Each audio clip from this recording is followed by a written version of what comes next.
How to transfer your smaller drawing to a larger art surface, part 2. Now that I hit print, my 8 pages are printing. Again, this will be 18 by 24 poster size.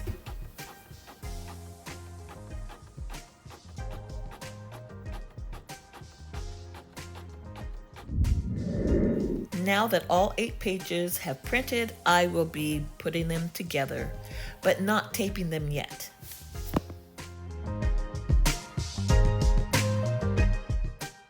Okay, so on this one's 18 by 24. I printed 1, 2, 3, 4, 5, 6, 7, 8.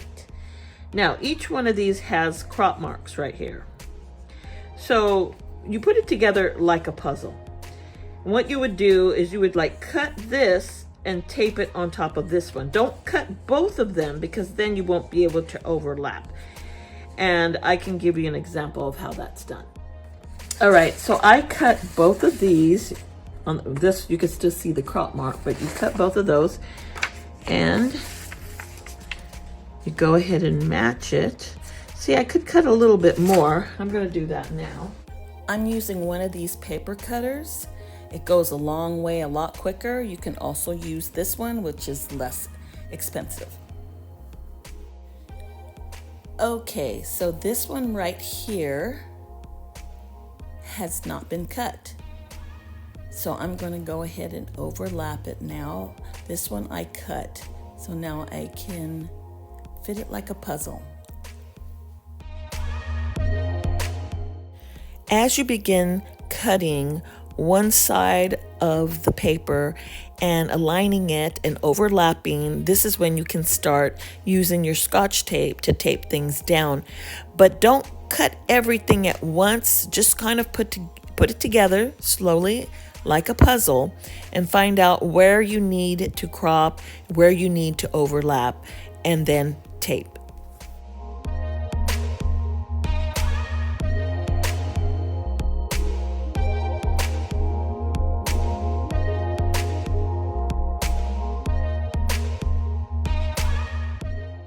I'm aligning the crop marks just to make sure everything's straight.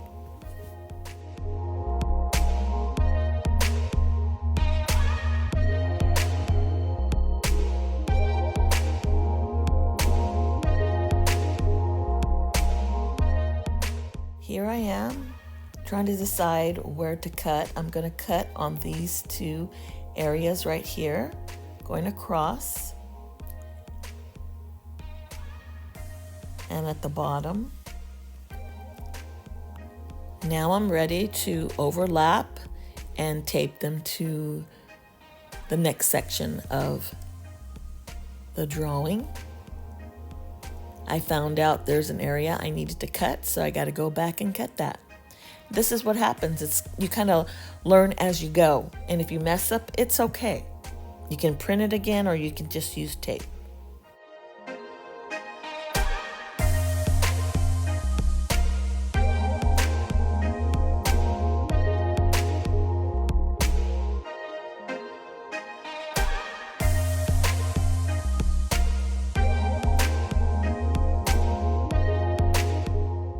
So as you can see right here, I cut it by mistake, so there's not any overlapping, but that's okay. I could still tape it together like a puzzle.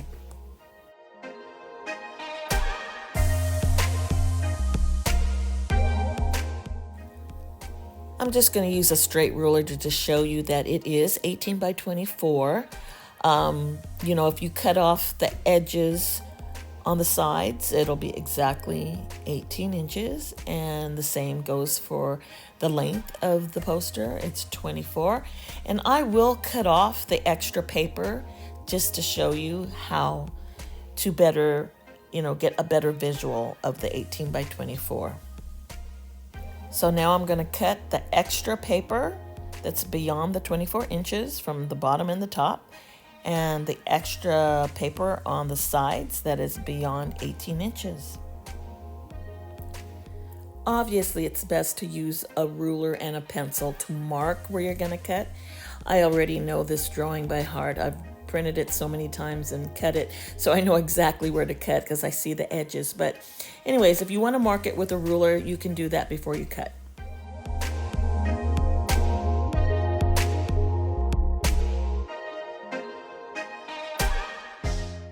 Okay, so I still need to cut off like 1.5 inches from the top, but basically here is your 18 by 24 poster.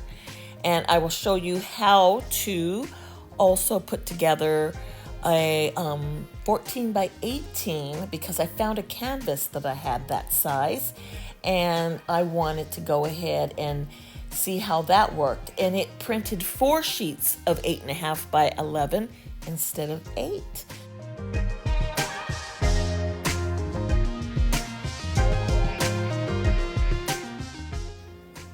Okay, so I'm lining this up to the crop marks and I need to cut the top of those 2 sheets. Now that those 2 sheets are cut, I'm going to go ahead and match it and see if it lines up.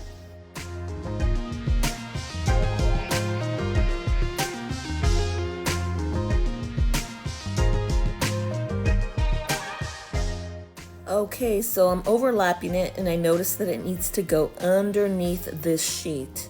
So this is where the overlapping can be adjusted. Now I'm using my yardstick and I'm over here just creating some lines on the edges where I'm going to cut because this is going to be a 14 by 18 and that's how I'm measuring.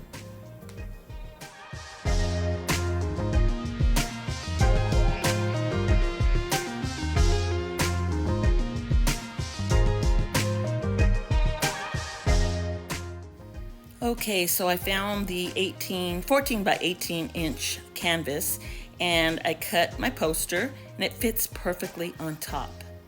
So now I'm going to show you how you can transfer that onto your canvas. As I was doing this, I was pretty sure I was recording, but I wasn't, so I'll have to show you again.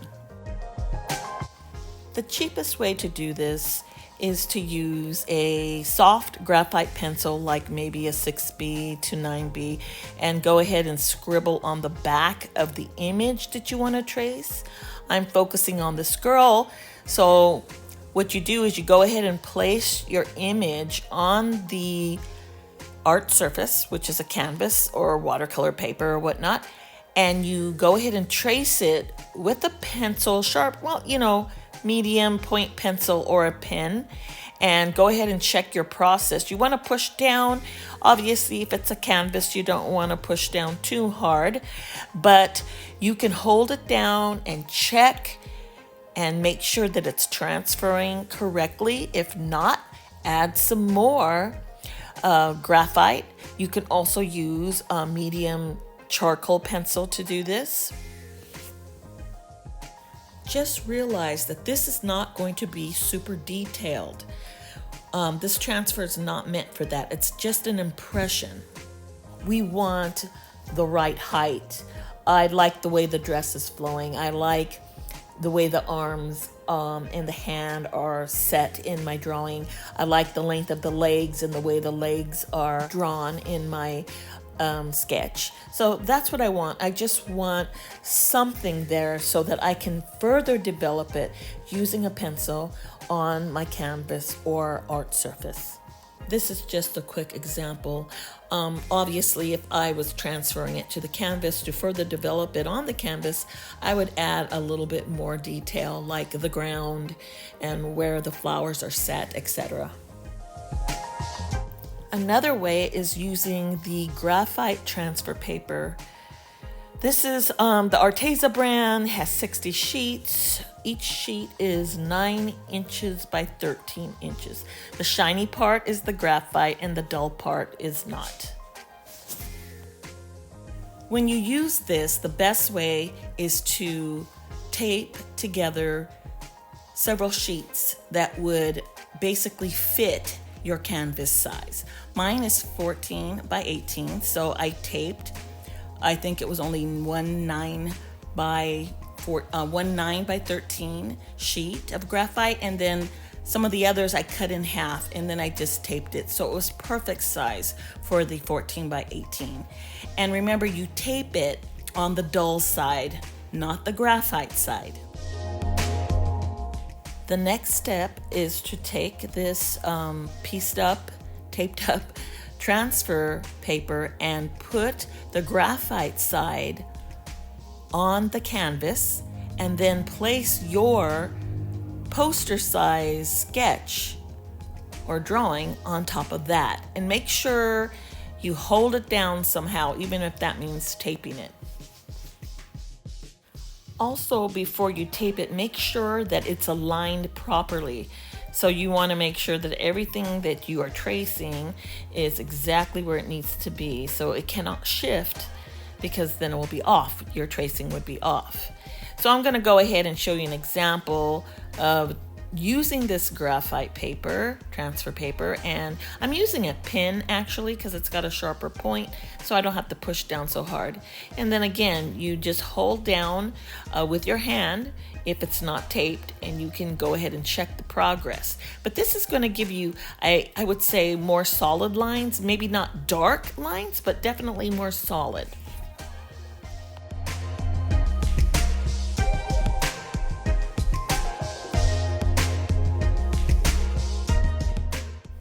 Okay, so I just wanted to show you how I made two different size posters. One was 18 by 24, the second one was 14 by 18, and the last one was basically 8.5 by 11, but that was only because I printed it on regular printing paper.